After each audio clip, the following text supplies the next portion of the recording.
नमस्कार। नए भारतीय न्याय संहिता यानी बीएनएस के आने से शादीशुदा जोड़ों से जुड़े कानूनों में कई अहम बदलाव हुए हैं।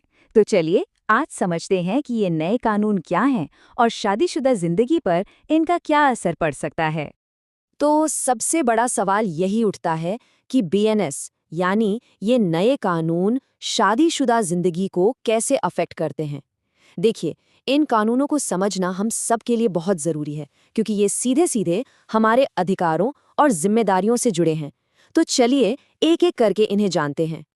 तो सबसे पहले बात करते हैं उन अपराधों की जो सीधे तौर पर शादी की लीगैलिटी यानी उसकी वैधता से जुड़े हैं। मतलब ये वो कानून हैं जो शादी के रिश्ते की नींव को मजबूत करते हैं।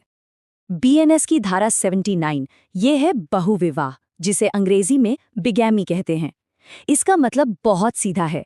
अगर कोई शादीशुदा है और उसका तलाक नहीं हुआ है तो वो दूसरी शादी नहीं कर सकता या कर सकती। चलिए इसको एक उदाहरण से समझते हैं। सोचिए, एक पति है जिसकी पहली पत्नी जिंदा है और दोनों का कानूनी तौर पर तलाक भी नहीं हुआ है। अगर वो इस दौरान दूसरी शादी कर लेता है तो ये कानून की नज़र में एक अपराध है। और हाँ, ये कोई छोटा मोटा अपराध नहीं है। इसके लिए सजा भी काफी सख्त है। दोषी पाए जाने पर 7 साल तक की जेल हो सकती है और साथ में जुर्माना भी लगाया जा सकता है। अच्छा, अब आते हैं एक और बहुत ही अहम कानून पर। यह है धारा 150, जो बाल विवाह यानी चाइल्ड मैरिज के बारे में है। साफ साफ कहा गया है कि 18 साल से कम उम्र की लड़की से शादी करना एक दंडनीय अपराध है। और ऐसा क्यों है? ताकि नाबालिगों को सुरक्षा मिल सके। इसीलिए इस कानून को तोड़ने वालों के लिए 2 साल तक की जेल और जुर्माने का प्रावधान है। और ये सजा उन सभी पर लागू होती है जो इस तरह की शादी में किसी भी तरह से शामिल होते हैं। तो ये तो हुई शादी की वैधता की बात। अब थोड़ा आगे बढ़ते हैं और देखते हैं कि रिश्ते के अंदर होने वाले दुर्व्यवहार और उत्पीड़न को लेकर बीएनएस में क्या कहा गया है। ये वो कानून है जो शादीशुदा रिश्ते में सेफ्टी और रिस्पेक्ट को बढ़ावा देते हैं।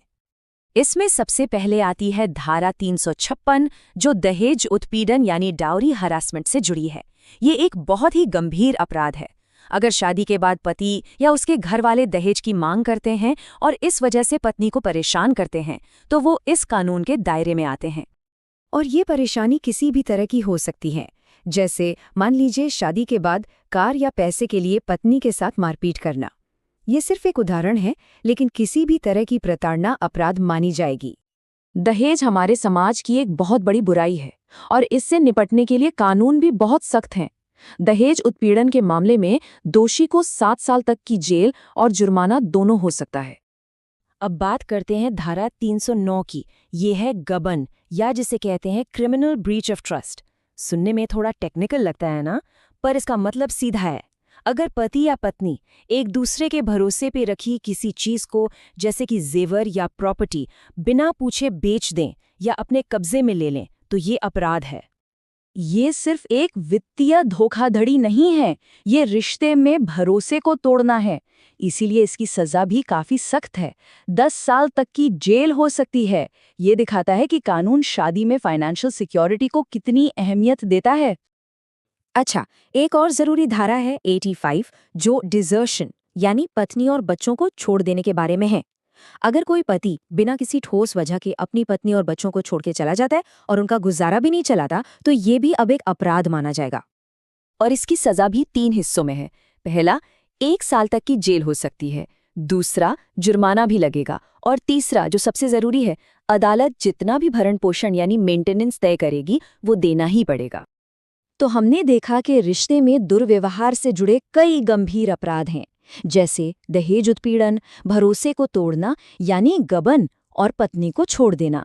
जैसा कि इस टेबल में देखा जा सकता है, इसमें महिला के अपमान जैसे अपराध भी शामिल हैं, जिनके लिए भी सजा का प्रावधान है। ये सारे कानून एक रिश्ते में सम्मान और सुरक्षा को पक्का करने के लिए हैं। चलिए अब इस बातचीत के एक ऐसे हिस्से पर आते हैं जिस पर काफी बहस और चर्चा होती है। ये कानून का वो पहलू है जो सहमति और अधिकारों की बारीकियों को सामने लाता है।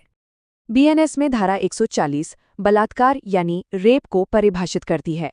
इसकी परिभाषा है किसी महिला की इच्छा के विरुद्ध उसके साथ यौन संबंध बनाना।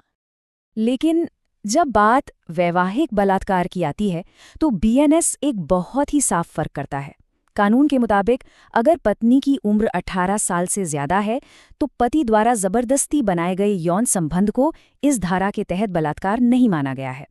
पर अगर पत्नी की उम्र 18 साल से कम है तो इसे एक बहुत ही गंभीर अपराध माना गया है। और जब पत्नी नाबालिग हो तो इस अपराध के लिए सजा बहुत ही ज्यादा सख्त है। ये 10 साल से लेकर उम्र कैद तक हो सकती है। तो ये पूरा कानूनी ढांचा हमें एक बहुत बड़े सवाल के सामने लाकर खड़ा कर देता है। क्या शादी जैसे रिश्ते में सहमति यानी कंसेंट की परिभाषा को और ज्यादा साफ करने की जरूरत है? ये एक ऐसा सवाल है जिस पर आने वाले वक्त में भी कानूनी और सामाजिक बहस जारी रहेगी।